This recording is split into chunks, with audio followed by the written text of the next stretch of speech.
querido amigo, estamos aqui novamente com o nosso Direito e Justiça. Quanta alegria voltar para as casas de vocês, para os comércios, para as lojas, que sei que nós somos sempre vistos aí. Fico muito feliz e muito honrada por saber que vocês estão acompanhando sempre o Direito e Justiça e sabendo que a gente pode levar cada vez mais conhecimento para vocês, especialmente os meus entrevistados e os colunistas.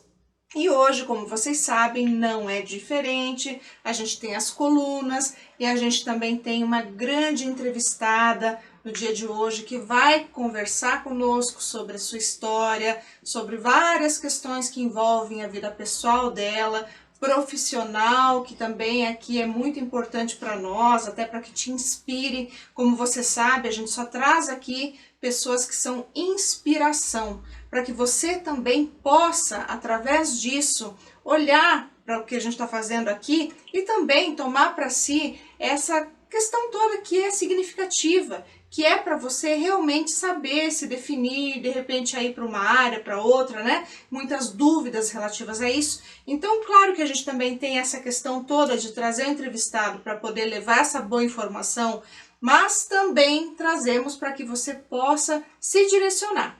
Mas eu vou conversar com essa entrevistada, que é uma pessoa brilhante, após o nosso intervalo. E como vocês sabem também, nós vamos ter aí as nossas colunas do Matheus Tal, que fala sobre a economia no mundo, no Brasil também. Temos o nosso Ney Daniel, queridíssimo, que toda semana te atualiza em relação às notícias, ao mundo jurídico. E também a coluna do Dr. Leonardo Scholl Ramos, que fala do direito de família, sucessões, inventário, né? Aquelas questões todas que são bem complicadas ali, que envolvem o direito sucessório. E claro que nós vamos, dentro disso tudo aí que nós falamos para você, conversar muito aqui com a nossa entrevistada, que eu disse aí que é uma pessoa super especial, mas eu vou fazer um segredinho para segurar você aí. Espera, não vai embora, que a gente já volta. A Domínio Legal Soluções Imobiliárias é uma empresa que possui como objetivo social a gestão imobiliária, no que se inclui a regularização de imóveis. A Domínio Legal Soluções Imobiliárias trata da particularidade de cada cidadão, dentro das necessidades sociais dos moradores das regiões afetadas pela irregularidade imobiliária. Domínio Legal Soluções Imobiliárias.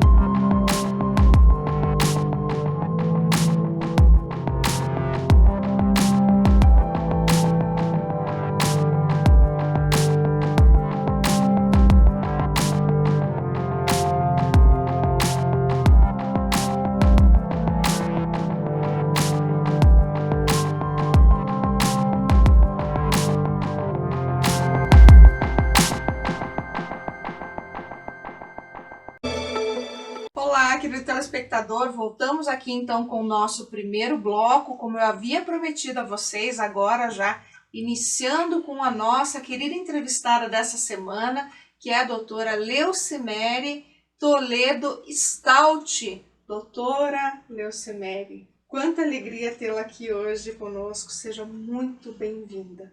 Eu é que agradeço, boa noite a todos, né? Boa noite a todas. Para mim é uma honra estar aqui para poder conversar, fazer um breve diálogo, né? Muito, com muita novidade, ou sei lá, né? O que vai acontecer aqui. Mas é uma honra, muito grata mesmo em estar aqui. Imagina, eu que agradeço pela tua disponibilidade, pelo teu tempo que é tão precioso, por você vir aqui hoje, aceitar esse nosso convite para trazer a todos aqueles que nos assistem semanalmente esse teu brilho em primeiro plano, essa tua alegria estonteante, essa pessoa maravilhosa que você é, e é como pessoa, né? E também como profissional, porque você representa toda uma classe, você é aquela pessoa que nos traz orgulho, nos dá muita honra, porque você tem toda uma história, né, Léo? Você construiu uma história aqui no Paraná e você que faz com que nós nos inspiremos nessa tua história e possamos construir como mulheres, como advogadas. E claro, você tem, além disso, né, um plus a mais que você vai contar aqui pra gente, né? Então, para nós é uma honra imensa e assim, só te agradeço mesmo por estar aqui hoje, gratidão por vir e por compartilhar um pouquinho daquilo que você faz de tão brilhante, de tão excepcional e que você pode aí trazer para a vida de tantas pessoas, né? Oportunizar a vida de tantas pessoas aí essa inspiração, tá bom? Te agradeço muito. Gratidão eu, né? Estarei sempre à disposição dentro das minhas possibilidades, né? Estaremos juntas no que for necessário. Maravilha.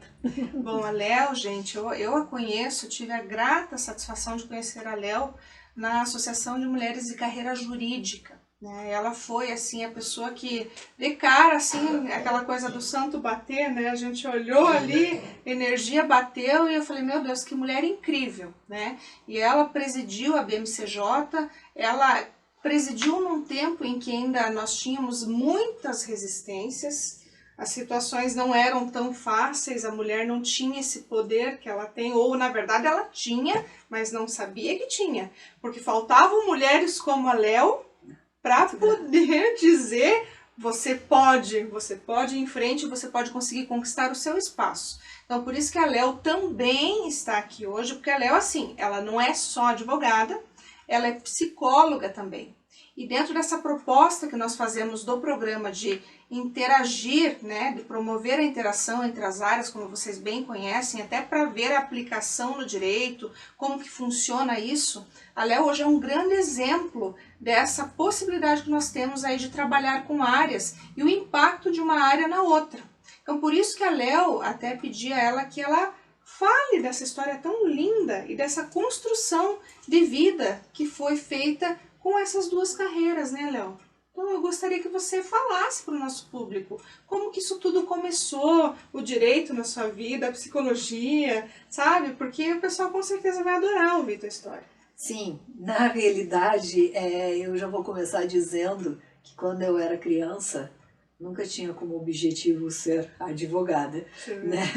Que sempre que me perguntavam o que você será quando você crescer, né? Que todo mundo conhece essa pergunta e todo mundo vive essa pergunta ou viveu essa pergunta quando pequeno.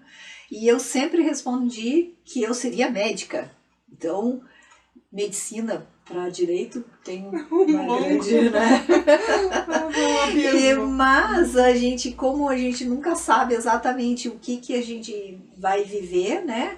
E como que tem que acontecer as coisas, eu fiz todo o meu cursinho, né? Lá nos anos 1977, 1978, para medicina. E na hora de fazer a inscrição para o vestibular, eu mudei para psicologia. Para psicologia.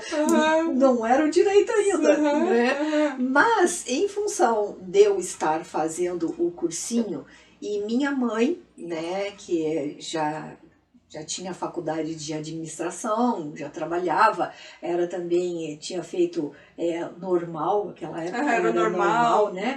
Era professora, normalistas. Né? E a minha mãe era professora, sempre deu aula em escola, né? E estava parada há muito tempo. Aí ela disse, eu vou voltar a estudar e vou fazer direito. Eu e mais a minha amiga Almerinda. Como você está fazendo cursinho, então você vem para nos auxiliar, né, dando cola no vestibular que você está fazendo agora. Eu disse, bom, para mim tudo bem, né? Se eu vou saber ou se vai estar certa aquela questão, não faço ideia. Mas aí quer vocês colar, assumam o risco. Quer colar, ótimo, né? E aí fizemos essa combinação. E eu, na fila para fazer a inscrição na federal, né? Eu disse assim, eu não vou fazer medicina porque eu vou ter que estudar o resto da minha vida, né? Lendo engano, porque daí eu caí no direito, caí na psicologia que estuda mais até do que a própria medicina, né? Porque se você não estuda, não se atualiza, não Toda se hora chega... mudando lei, doutrina com base na lei, enfim. Exato, né? então eu não sei onde é que estava com a cabeça, mas era adolescente, né? Tinha lá meus 19 anos, a gente não tem a sabedoria e o discernimento que hoje, né? Aí como eu tinha passado, eu digo, agora eu não preciso mais ir para lá, né? Daí minha mãe disse, não, a gente combinou, né, que você iria para nos dar cola, já que você está fazendo o cursinho, né? Você está mais atualizada. Então você vai, né, nos acompanhar. E inclusive no sábado, que a gente iria viajar no domingo, no sábado a minha mãe passou quase que a noite toda limpando os meus cabelos do trote. Porque eles passavam tinta assim no cabelo e aquilo grudou muito e eu tinha o cabelo todo cheio de mechas. Então a minha mãe tinha que pegar algodão mecha por mecha pra tirar. E tirando toda aquela sujeirada do meu cabelo para poder viajar no outro dia, né? Como de fato a gente viajou. Como de fato eu cumpri o que eu tinha combinado com a minha mãe e com a colega dela, né, com a amiga dela, né, a gente realmente, elas não colaram de mim, olha só a responsa, né, que foi de línguas, que aí eu escolhi o inglês e elas escolheram o francês. Que era muito comum na época, né? Aí elas escolheram o francês, eu até hoje não falo francês, pouco entendo de francês, mas fiz o inglês, né? E inclusive na minha prova de inglês, o professor veio chamar a atenção do rapaz que estava sentado atrás de mim, que também estava colando de mim. E ele disse, eu vou te tirar a prova se você continuar colando, né? Então, quer dizer, ele só não colou a parte de trás, porque eu virei a folha, e daí o professor chamou a atenção. Não? Em suma, para encurtar né, a conversa, acabamos passando nós três no vestibular de Direito. Né? Mas, para mim, eu não vou fazer o direito, eu já passei na psicologia, não preciso. Aí meu pai veio me convencer. Aí ele disse, e acompanha sua mãe, né, para ela não viajar sozinha, para elas não irem sozinha para lá. Aí vocês revezam para dirigir, porque realmente são 700 quilômetros, Curitiba, Pouso Alegre. E a gente fazia isso a cada 15 dias durante 4 anos. Né? Imagina, né? Em suma, acabei eu fazendo faculdade de psicologia e de direito no mesmo instante. Só que o que acontecia? Aquela época, a gente ficava para a segunda época, por falta. Então, eu ficava aqui em dependência, às vezes, em algumas matérias, aqui, né, porque faltava aqui, e ficava lá para fazer também todas as outras provas, porque faltava lá. Né? Mas a minha sorte nisso tudo é que o direito nós pegamos a última turma de 4 anos. Nossa, depois passou a ser 5. E psicologia eram 5 anos. E o último ano era só estágio. Eu não podia ter uma falta sequer. Se eu faltasse naquela matéria, eu teria que refazer toda. Então, eu acho que nesse sentido o universo trabalhou bonitinho. Os universos sempre conspiram em favor daqueles que estão, exatamente, porque daí eu peguei a última turma, né, e tudo bem. No início, para mim, era maravilhoso ir para lá. Por quê? Porque arrumei um namorado lá e ele fazia faculdade lá também, era daqui, era lá, né, então era uma delícia. Sim, agora, era o estímulo que você precisava. Com certeza. Aí, quando chegou que ele se formou lá, porque ele estava antes, né, que a gente já estava daí no 3º ano, daí eu disse, não vou, ninguém me tira, eu não vou fazer essa faculdade de Direito, porque eu odeio Direito, não tem nada a ver, né? E mesmo porque a minha mãe tinha feito a combinação de dar cola, dar cola do vestibular, eu disse, só vou com uma condição, eu vou colar tudo de você, né? Não vou estudar, eu não vou estudar nunca para Direito. Como de fato não estudava, só aprendi a mexer no código, porque as provas eram com consultas, aí era obrigada a saber mexer no código, né? E o que eu fazia? Eu copiava a primeira frase da minha mãe e discorria o restante. E aí o pior não era isso. O pior é que eu tirava a nota mais alta e ela ficava muito brava comigo. Ela que estudava, né? Que tinha toda essa, né, vocação, assim, né? E que queria, era o desejo dela, não era o meu desejo, né? Aí chegou no terceiro ano, aí eu disse, não vou, ninguém me fazia, eu chorava desesperada, não vou. Aí meu pai disse assim, mas você vai desistir agora? Só falta um ano, certo? E assim eu fui levada. Quando você veio, você terminou Terminei a faculdade de Direito, né? Que daí me formei em 1981 no final do ano e me formei em Psicologia em 1982 no final do ano, né? Aí acabei fazendo a Psicologia e o Direito juntos, né?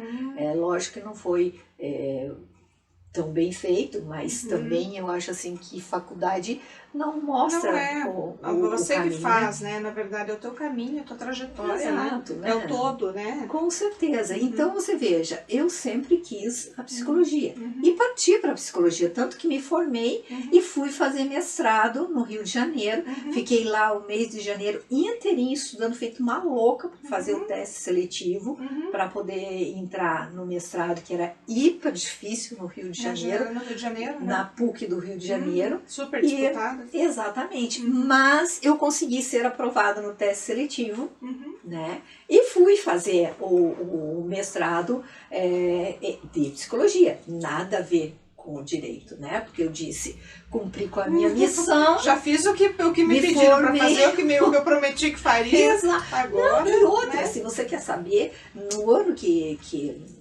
a gente se formou lá e tal, a minha mãe é que fez tudo para fazer a carteirinha da OAB, né? Porque naquela época você não tinha que fazer o teste. Ah, é verdade, né? Não tinha lei ainda, né? Bem antes a gente da não lei fazia o 94, teste, bastava você ter estágio. Isso. E a gente fazia estágio quando ia para o final de semana lá, a gente fazia estágio. Então nós tínhamos uma carteirinha de estágio que a faculdade fornecia. Aí a minha mãe pegou todos os documentos, ela que fez a minha carteirinha. Te habilitou na ordem, né? Minha credencial da OAB, tudo foi ela quem fez. Eu não fiz nada, sabe? Ela fez tudo. Eu só fui lá para fazer o juramento, que era obrigatório. Era obrigatório, você tinha que assinar, né? Então, foi assim que mais ou menos eu fiz as duas faculdades, entendeu? Mas fez, né, Léo? Fez. Sim. E assim, mesmo não querendo, você, né, trouxe para tudo isso aí, temos um grande legado, né, que você construiu depois uma história dentro da carreira jurídica. Sim, então, sim. mesmo não querendo, você hoje é responsável aí por uma grande história que inclusive é exemplo para muitas pessoas. Então eu posso dizer aqui agora que para mim eu aprendi a gostar do direito.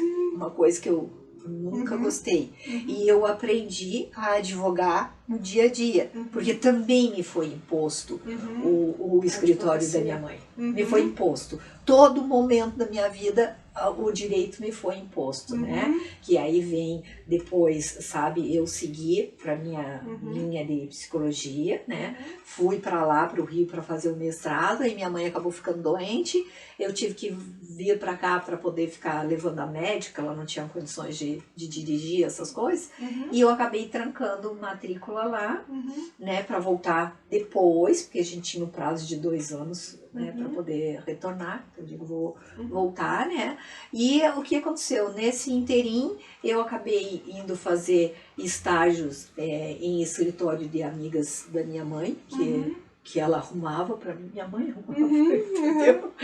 E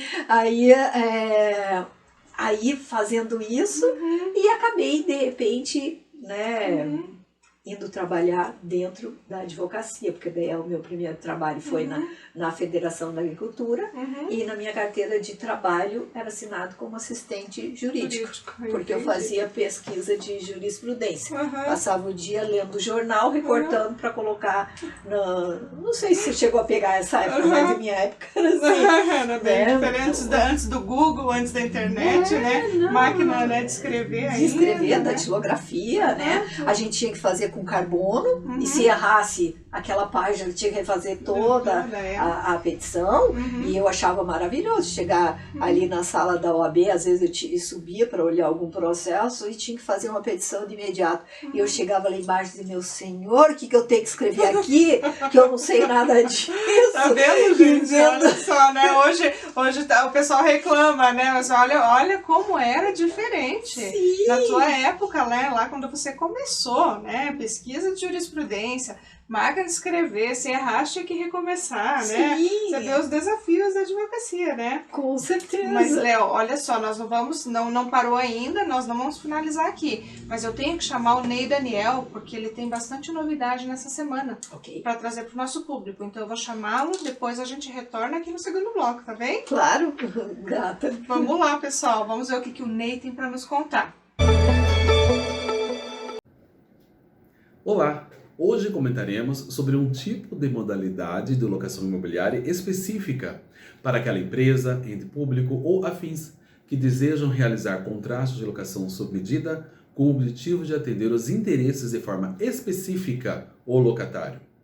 Pois bem, no caso, a Terceira Câmara de Direito Público do Tribunal de Justiça do Estado de São Paulo validou um contrato Build to Suit para a construção de um hospital.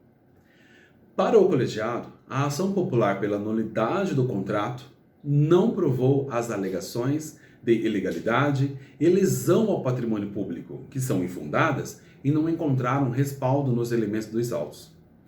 Bom, trata-se de um caso de uma ação popular ajuizada contra o município de Atibaia, no estado de São Paulo, e que se pretendia a nulidade do contrato de concessão de direito real de uso, em razão da ausência de comprovação das vantagens do modelo de contratação escolhido pelo ente público, ou seja, o contratante, para a construção de um hospital municipal. Em primeiro grau, o pedido foi julgado procedente para declarar nulo o termo do contrato de concessão de direito real.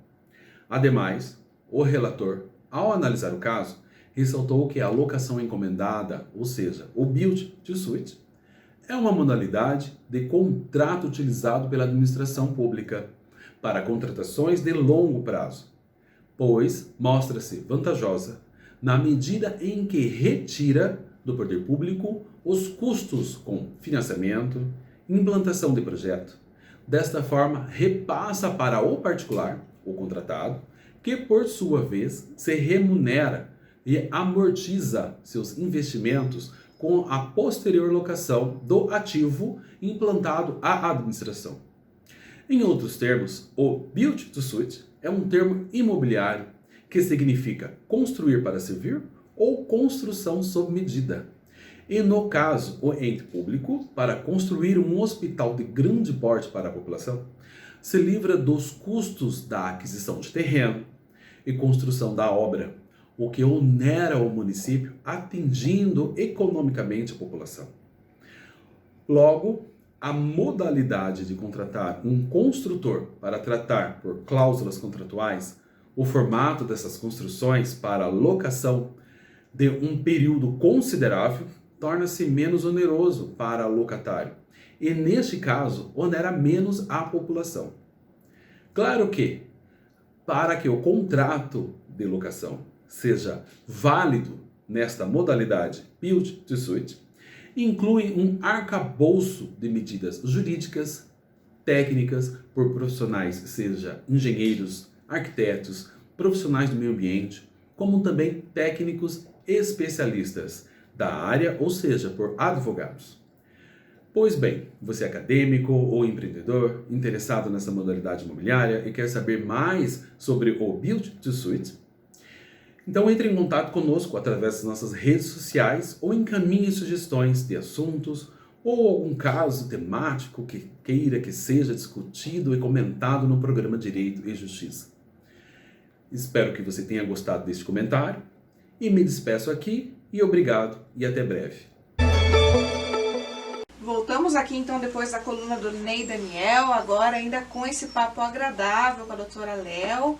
E nós vamos continuando então aqui para ainda falar dessa interação e como que você chegou no direito, né? Porque primeiramente ali a tua ideia era a psicologia, Sempre. aí foi apoiando a mãe, né? E de repente foi, terminou a faculdade. E no final das contas, como é que foi tudo isso? Para entrar e advogar, enfim, e a carreira da psicologia, como é que ficou isso aí tudo? Bom, então retomando aqui, né? Vou ser bem breve. Pelo seguinte, depois de eu fazer o mestrado, vir embora, deixar suspenso lá o mestrado de psicologia, que sempre foi meu sonho, eu vim pra cá e comecei, de repente minha mãe começou a me colocar, né, como estagiária em alguns escritórios das amigas, mas mesmo assim, eu nunca gostei muito da advocacia, meu negócio realmente sempre foi a psicologia. Mas o que aconteceu? A minha mãe se aposentou, né, eu estava trabalhando ainda na Federação da Agricultura, né, do que o meu tio me arrumou, meu primeiro trabalho, né, nossa, que maravilha, né, independência financeira, não precisar depender dos pais, né, sempre foi meu sonho. E aí, a minha mãe aposentou-se e pegou e disse, agora você vai trabalhar no meu lugar, na minha vaga lá na Secretaria da Justiça. Falei, tá, pois muito bem. Sim. Aí o que aconteceu, minha mãe disse, eu estou muito cansada, estou com muito trabalho no escritório, preciso que você venha me auxiliar. Daí eu disse, mãe, como que eu vou te auxiliar no escritório? Eu sou funcionária pública, né? Sim, Tudo bem, eu sou seletista. Aí o que aconteceu? Conversei com a chefe dela, né, que era a chefe dela antiga, e daí passou a ser a minha chefe, porque naquela época é chefe, até hoje é chefe, né? E aí combinei que eu iria fazer 6 horas ao invés de 8.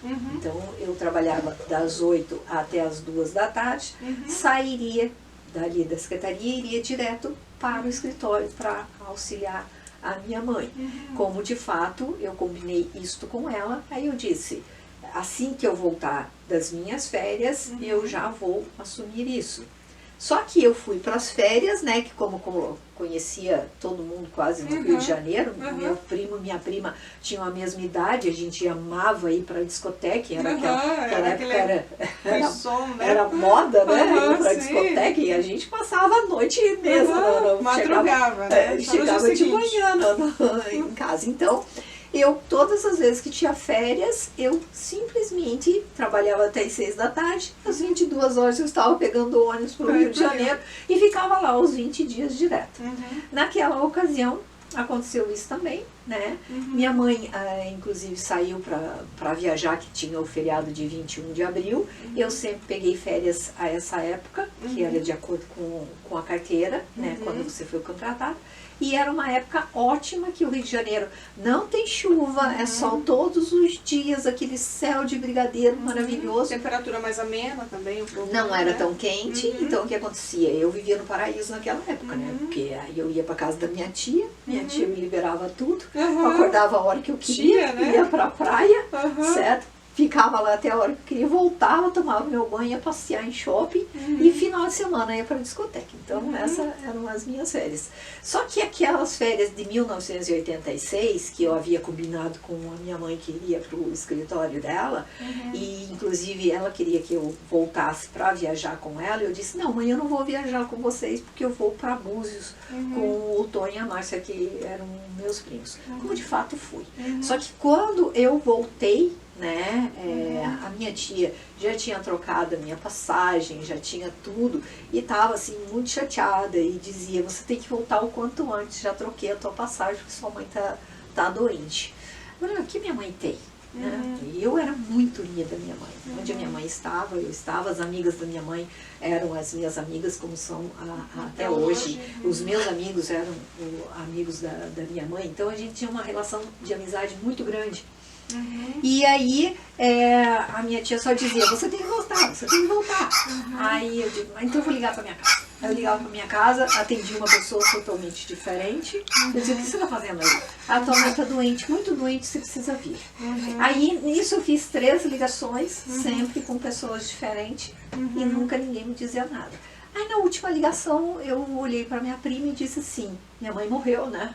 Aí minha prima só fez assim com a cabeça. Aí pra mim meu mundo Meu acabou. mundo acabou, perdeu o chão. Entendeu? Exatamente, porque eu era muito ligada à minha mãe.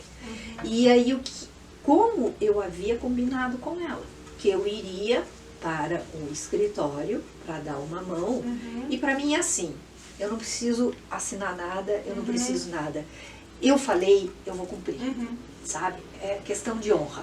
Fio do bigode, né? Exatamente. É onde a gente foi criado ali. Né? Eu combinei com a minha mãe, então aí foi o que eu fiz. Eu fazia 6 horas lá na Secretaria da Justiça, saía de lá, ia para o escritório, ficava até às 18 horas, que era o horário, porque daí às 19 horas eu já ia para a academia. E só voltava para casa depois das 10, bem cansada, porque eu só queria deitar e dormir para não pensar em função do acidente que minha mãe morreu, de acidente de automóvel. Né?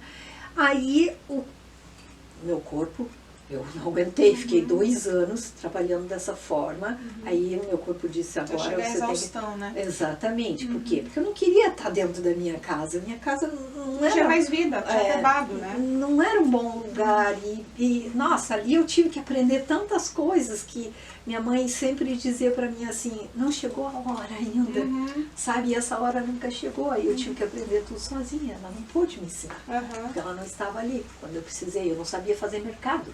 E ela morreu, me deixou com 3 empregadas domésticas naquela época que ela tinha, que eu não sabia nem como tratar aquelas pessoas. Então você faz ideia que ali foi onde a minha vida de fato, né, eu cresci, né? Porque a gente só cresce na dor, lamentavelmente. Hoje em dia a gente pode escolher, né? Hoje ou você escolhe viver, né, no amor ou na dor.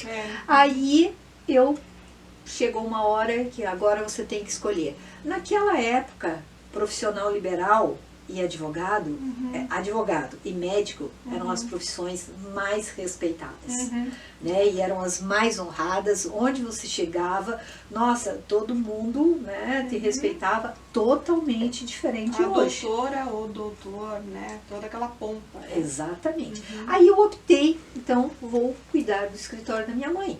Por quê? Porque também eu achei justo que ela entregasse, que ficasse todos os clientes que ela galgou, né, para sócia. Então, sim, porque daí você estaria de certa forma, né, jogando tudo fora, aquilo que tua mãe fez, todo o empenho, né, toda a força, toda a luta dela, né? Sim, e ela tinha muitos clientes, sabe? Minha mãe, desculpa a expressão, mas era uma mulher porreta, sabe? Onde ela chegava, ela detonava também, sabe? Então, nesse sentido, eu não achei justo. Aí eu falei, então, vou assumir o escritório dela. Daí saí da secretaria e comecei a trabalhar com advocacia. Ou seja, comecei a aprender advocacia, o que até então eu não sabia, porque a sócia da minha mãe, né, que foi a amiga que fez a faculdade junto, ela dizia assim, você senta aí e fica lendo o código para você aprender, né? E quando tinha audiência, ela sempre dizia o seguinte, nunca vou esquecer isso, né? Porque a minha primeira audiência, para mim, só faltou eu ter uma enxaqueca lá na hora. Que a bolsa, a sombrinha, a primeira audiência, tudo né? eu esqueci. Sabe, tudo eu esqueci. Quando cheguei lá embaixo, nossa, tem que voltar, deixei minha bolsa, minha sombrinha, me lembrei porque estava chovendo, porque senão não ia lembrar e ir embora sem tudo. É bem assim mesmo, né? E aí ela dizia assim, você vai fazer as audiências porque você é mais bonitinha e o juiz vai ficar prestando atenção em você, né? Eu não sabia nada, eu não sabia nada. Aí realmente ali foi onde eu comecei a aprender. E, para minha alegria, o meu primeiro processo foi um processo de guarda. E então eu consegui unir as duas coisas, né? A psicologia e o direito, porque eu conseguia ter a visão das duas coisas. Isso. E a ação era contra um advogado, eu esqueci o nome dele, um advogado famoso que tinha aqui em Curitiba, que o escritório dele era em Santa Felicidade. Lamentavelmente ele já faleceu, mas uma pessoa boníssima.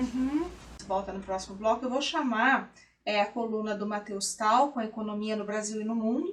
E logo na sequência, também a coluna do Dr. Leonardo Show Ramos, com o direito de família, sucessões, para que você conheça ainda mais. E também os nossos patrocinadores. Então, espera aí, que nós temos muito mais depois que eles vierem aí com as colunas deles aí. Um abraço e até mais.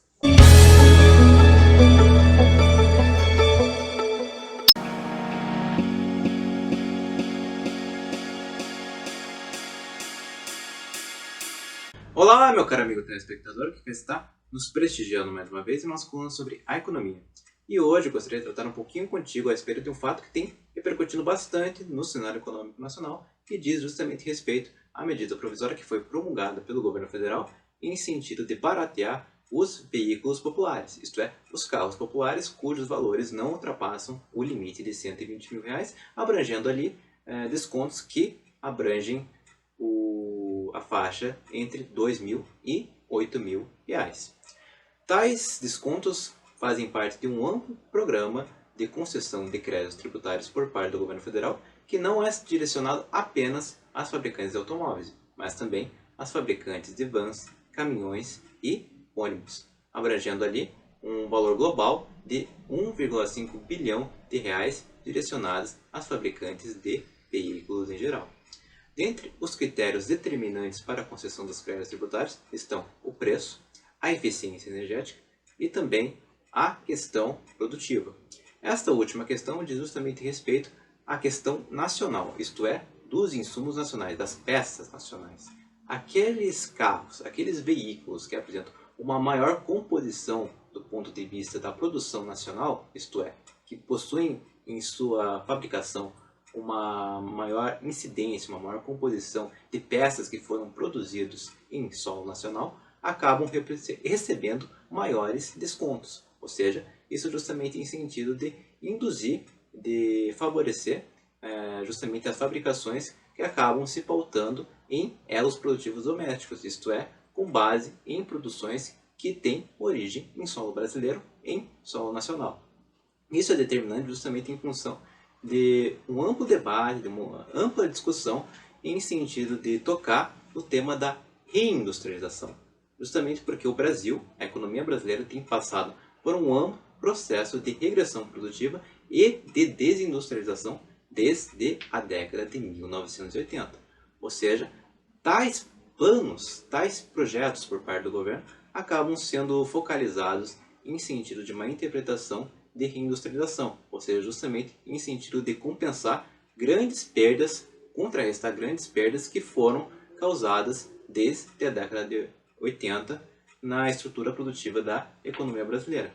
Entretanto, tais apontamentos também podem ser considerados muito precipitados, na medida em que tal processo de desindustrialização da economia brasileira se deu justamente no período em que as tendências de globalização da produção acabaram emergindo com força na economia mundial, ou seja, a ascensão de muitas indústrias, a transferência de muitos empregos industriais para o leste asiático, que hoje, em linhas gerais, acaba dando a tônica do que é o funcionamento da indústria mundial. Ou seja, uma medida isolada, cujos recursos ainda são considerados muito irrisórios do ponto de vista de uma política pujante do ponto de vista da industrialização do país, deve ser avaliada também com bastante cautela. Ou seja, dentro desse prisma de se avaliar a pujança do que seria esses planos com sentido de estimular a indústria na economia brasileira. Com isso, eu me despeço de ti, meu caro telespectador, esperando ter te passado informações relevantes sobre a economia e te aguardo até a próxima semana. Muito obrigado!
A Domínio Legal Soluções Imobiliárias é uma empresa que possui como objetivo social a gestão imobiliária, no que se inclui a regularização de imóveis. A Domínio Legal Soluções Imobiliárias trata da particularidade de cada cidadão, dentro das necessidades sociais dos moradores das regiões afetadas pela irregularidade imobiliária. Domínio Legal Soluções Imobiliárias. Olá amigo, olá amiga, seja muito bem-vindo a mais um vídeo do Direito de Família e Sucessões Simples. Neste quadro você obtém orientações práticas para problemas de direito de família e de sucessões aí no seu dia a dia. E hoje nós vamos falar se planos de previdência entram na partilha de bens, nos casos de divórcio e de inventário. Por definição, aqui nós não estamos falando de planos de previdência públicos e fechados, como o caso do INSS, por exemplo, porque esse não integra a partilha, mas sim os planos de previdência aberta, comumente chamados de PGBL, Plano Gerador de Benefício Livre, e VGBL, Vida Geradora de Benefício Livre. Então vamos começar a tratar a questão nos casos de divórcio. Vai depender muito da situação do casal, porque a lei não prevê exatamente se planos de previdência aberto acabam integrando a partilha de bens. Coube então aos juízes resolverem a questão, e assim se chegou a dois posicionamentos. O primeiro é o seguinte: quando os aportes mensais que são feitos no plano de previdência continuarem ocorrendo durante o divórcio, essa previdência vai ter uma natureza de investimento, e isso enseja a sua possibilidade de partilha de bens no caso de divórcio. Mas se a tomada do valor para si, se a pessoa retirar o valor da previdência durante o divórcio, irá prevalecer a sua natureza previdenciária. E aí, no caso, o valor será incomunicável e não poderá ser partilhado, permanecendo somente ao beneficiário do plano. Agora vamos aos casos de inventário. Por definição, por conta de sua natureza jurídica, o PGBL entra na herança e deve ser partilhado no inventário e, consequentemente, sobre ele irá incidir o valor do imposto. Já o VGBL tem natureza de seguro e, segundo a lei, quem contrata um seguro destina a indenização a uma pessoa determinada, a um beneficiário, e justamente por isso não integra a herança, de modo que o valor não é partilhado entre os herdeiros e, consequentemente, sobre o valor da indenização também não incide imposto, então não haverá ITCMD nesse caso. Esse é o entendimento seguido pela maioria dos tribunais aqui do Brasil, mas a questão ainda é um pouco controversa porque tem leis estaduais que conflitam em relação à matéria. Tem estados que querem cobrar imposto, tem estados que não querem cobrar imposto. Atualmente está pendente de julgamento no STF um recurso que vai julgar a matéria com efeitos que valerão para todo o Brasil. Assim, no momento em que isso for julgado, todo mundo vai ter mais segurança jurídica de como que esses planos de previdência de fato funcionam. Por hora, a gente segue aquilo que está determinado pela maioria dos tribunais, enquanto aguarda o julgamento da matéria no STF. Esse foi o nosso vídeo de hoje, eu espero que tenha sido útil para você, e agora voltamos com a programação do Direito e Justiça. Até a próxima! Olá, meu caro público, voltamos aqui então depois dessas colunas, espero que tenham gostado aí das informações que o Matheus passou, o Dr. Leonardo também, obrigada Leonardo. Então agora nós vamos retomar aqui a nossa conversa com o entrevistado da semana, que é a doutora Léo, que conta tanta coisa boa para nós, né, pessoal? Que gostosa essa conversa, até difícil parar, né, até para chamar os blocos ali, os nossos patrocinadores, os nossos colunistas, porque tá tão agradável. Eu, como falo para vocês, já conheço a Léo há muito tempo, né, me inspiro nela e acho que várias advogadas aqui no estado também, porque ela realmente construiu uma história muito bonita. Então, hoje a gente assim selecionou alguns pontos aqui para poder conversar, dentre vários, porque assim, se fosse para a gente trazer tudo que essa mulher tem aqui, essa rica história que ela tem, a gente ia passar aqui horas conversando. Mas a gente selecionou alguns temas para a gente poder conversar e você também poder conhecer um pouco mais dessa pessoa maravilhosa e incrível que ela é. Tá? Então agora, Léo, a gente falou muito sobre, quer dizer, muito não tudo aquilo que a gente queria, né? Sim. Falamos lá do início da tua carreira, como foi, né, a construção, né, como você veio para o direito, né, da psicologia também, dessa integração das duas áreas, mas eu queria muito que você falasse para o nosso público da nossa querida associação, da BMCJ, que você foi uma das precursoras, inclusive, em razão da sua querida mãe, que também era, né, e deixou ali para nós um grande legado na associação, da qual eu também tenho a satisfação de fazer parte. Então eu queria muito que você falasse, até para que todo o nosso público conheça, né, qual é o trabalho, como começou, sabe? Sim. Toda essa história. Perfeito. Sim, bom, tirando todas aquelas coisas todas, né, só para concluir, fora como é que se diz, o direito e a psicologia, também tenho especialidade em direito comercial, também você é mestre também em educação, também sou né? mestra em educação, que também me foi imposta. Para mim, muitas coisas na vida me foram impostas, mas não posso dizer que foram coisas ruins, mas de qualquer forma era aquilo que eu me propus, né? Porque como a gente falou, né? Eu confesso para você aqui que eu acredito em reencarnação e acredito também que a gente escolhe o que a gente vai viver aqui para que a gente possa evoluir. Isso. Né? Então, essa escolha eu devo ter feito lá em cima, né? Tanto que às vezes eu digo assim, eu não sei por que eu fui levantar o dedinho lá e dizer, eu vou ser, né, voluntária. Por que você foi lá com o teu mentor, com o teu guia espiritual, fez o projeto, falou, não pode me pôr aqui que eu vou. Exatamente. Aí eu fico pensando, caracas, foi isso mesmo que eu escolhi. Se eu não sabia, alguém fez eu entender que era. E aí, né, foi. Então, falando da ABMCJ, minha mãe, né, ela realmente trabalhou, ela, quando foi em 1985, que foi quando iniciou a ABMCJ, que aí a minha mãe foi para Belo Horizonte, onde teve o congresso para poder abrir as comissões em todos ou seja, para fundar mesmo a ABMCJ, né, que é uma das fundadoras, praticamente. É a Associação Brasileira das Mulheres de Carreira Jurídica, né? Essa associação, ela não abrange só advogados, né? Ela abrange defensores, promotores, desembargadores, juízas, né? Professoras, todo a área de direito em si, né? Então, é uma associação muito abrangente. Não é, vamos dizer assim, como a OAB, que são só advogados. Não, ela abrange toda a carreira jurídica. Então, a gente tem muitas coisas e muitas mulheres de fibra ali.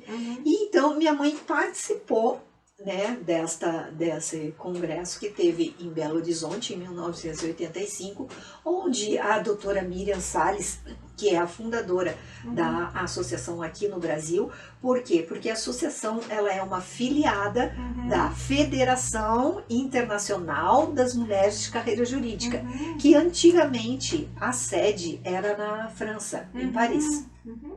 Eu acabei também indo para vários congressos, né, da ABMCJ. Então, a minha mãe estava à frente disso, certo? Só que com o falecimento dela, ela deixou de participar até o final, né? Mas deixou lá o seu legado, tem documentos, até eu tenho ainda interesse em fazer um livro contando a história da minha mãe, né? Não sei quando vou conseguir, mas ainda tenho essa intenção. E eu entrei para a ABMCJ em 1987, né? Quando teve um congresso muito grande também em Paris, e que foram várias mulheres aqui de Curitiba foram para lá. E nós fomos, era uma delegação bem grande, acho que tinha umas 30 advogadas, promotoras, delegadas, né? E assim, a gente fez um trabalho muito legal, quem iniciou. Inclusive quem iniciou e que foi uma das presidentes nacional. Por quê? Porque a BMCJ, ela tem a presidência itinerante. Então, se a presidente mora, como agora a sede está em Goiânia, né? Se ela mora lá, vai para lá. Então, veio para o Paraná, e quem foi a presidente nacional, foi a doutora Euseli Caminha, que inclusive foi onde eu fiz o meu primeiro estágio de advocacia. Tudo convergindo ali, né? Porque ela sempre foi amiga da minha mãe e amiga de escola, onde a minha mãe dava aula, ela também dava aula, então elas eram amigas de professoras e depois de advogadas, né? Então, ou seja, a vida delas também estava ali, né? Exatamente, né? Porque a gente pensa que as indígenas não têm violência doméstica, certo? Mas elas sofrem tanto quanto a gente, né?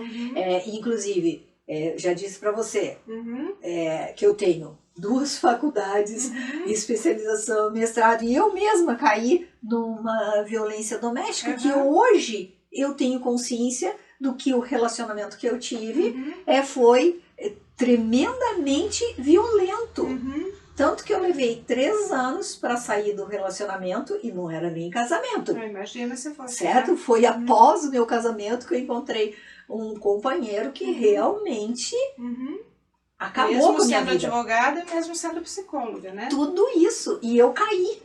E eu caí mesmo. Hoje eu vejo o quanto eu fui oprimida, o quanto eu fui violentada. Por quê? Porque eu não podia brilhar mais que ele. Esse é um grande problema, né, certo? Eu tinha que ser a sombra dele. Ai de mim, se eu brilhasse um pouquinho mais que ele. E tem mulheres que não percebem, ainda bem que você percebeu. Mas eu percebi quando chegou nos meus filhos. Porque até então eu não tinha percebido. Quando chegou nos meus filhos, eu digo, opa, aí tem uma coisa errada. Né? Por quê? Porque ele estava isolando você da... Não, isolando para que eu ficasse totalmente dependente dele e não pudesse me defender de absolutamente nada. E só ele pudesse fazer a coisa. Agora, quando chegou que ele quis, vamos dizer assim, separar os meus filhos de mim, aí sim, aí eu acordei. Aí eu acordei, daí caiu o véu, sabe? Mas para isso eu tive que fazer 3 anos de terapia e outra, não foi a terapia de psicologia convencional que me curou. Tem mais essa, certo?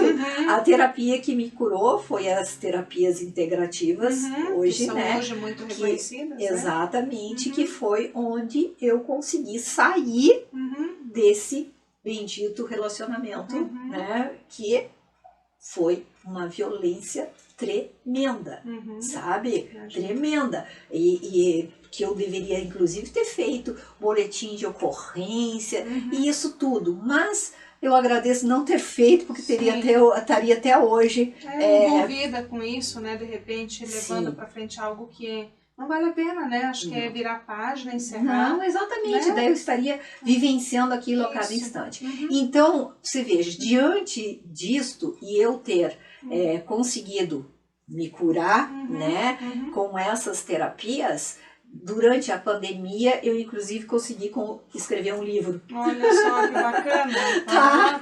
Então, o livro, né, que eu me proponho, inclusive, a auxiliar outras pessoas que estejam no mesmo nível que eu estive. Que ótimo, certo? Né? E você, estando curado, você pode auxiliar o próximo. Exatamente. Se você estiver doente, não adianta você querer. Não, então, hoje, eu trabalho como advogada e como terapeuta. Que ótimo. Deixa eu ver aqui o nome. Olha lá, gente. Os óleos essenciais e os nossos chakras, né? A doutora Leucemere Toledo Stout. Então, gente, olha, quem precisar, né? Mesmo quem não precisar, né? Eu acho que esse é tudo seu. Isso é essencial. Obrigada. Obrigada. Esse é seu. Muito gratidão. Um presente para você. Muito eu só preciso depois fazer a dedicatória. Eu vou querer mesmo, né? E olha lá, eu fico muito grata, Léo, por esse presente, porque é algo que é uma produção sua, do seu trabalho, da sua experiência, tem assim, acho que um pouco, a tua essência está aqui dentro, de tudo que você viveu, né? Sim. Então você acabou trazendo aqui para contribuir com tantas pessoas que podem estar atravessando, né, aí o seu, digamos assim, o seu deserto, né, eu sempre falo, e muitas vezes não tem uma saída, né, para aquilo, não consegue encontrar uma luz no fim do túnel. Então, ó, tá aqui, ó, a luz, né? Inclusive, eu digo o seguinte, porque para mim, a advocacia, o meu trabalho não é exclusivo meu, né? Porque eu dependo de um juiz, eu dependo do promotor, eu dependo de uma secretaria. Então, ela não fica exclusiva sua. Agora, esse trabalho que eu faço diretamente, quando a pessoa sai, ela sai outra. Então, eu estou vendo o trabalho... Tem resultado ali, né? Imediato. Porque é diferente na advocacia, porque é justamente isso. Você não é um trabalho de resultado, é meio. Né? Você age com os teus meios, né? Faz o melhor que você pode, mas você não pode prometer resultado porque não depende de você. Exato. Às vezes você faz o melhor, você faz a melhor petição, com a melhor técnica jurídica, com a melhor doutrina, jurisprudência, mas o juiz não entende assim. Ele vai fundamentar dentro das máximas dele. Não é? Exatamente. Agora, esse trabalho que eu desenvolvo, né, de cura mesmo, que é de cura, né, acabei virando médica. Então, pra você ver no final das contas, no final, né, você tá desenvolvendo. Então, eu consigo ver, sabe, exatamente. Inclusive, aí no livro, tem depoimento de pessoas, né, que usufruem do meu trabalho e que me consentiram que eu pudesse publicar. Por quê? Porque é imediato, sabe? Se a pessoa chega corcunda, ela sai ereta. Então, eu vejo isso. E isso dá, nossa, um prazer, né? Que não tem preço, sabe? Você poder auxiliar o outro. E isso, para mim, é muito importante, porque eu só consegui sair da sombra que eu estava, do final do poço que eu estava, com o auxílio de outras pessoas. Então, não pensa que você consegue se curar sozinho. Não consegue. Então, se você não está bem, busca um profissional, busca um psicólogo, busca um psiquiatra, busca um terapeuta, sabe? Essas pessoas vão te auxiliar, porque a gente não consegue. A gente não tem força para sair do fundo do poço sozinho. Sabe? Então, é fundamental esse trabalho.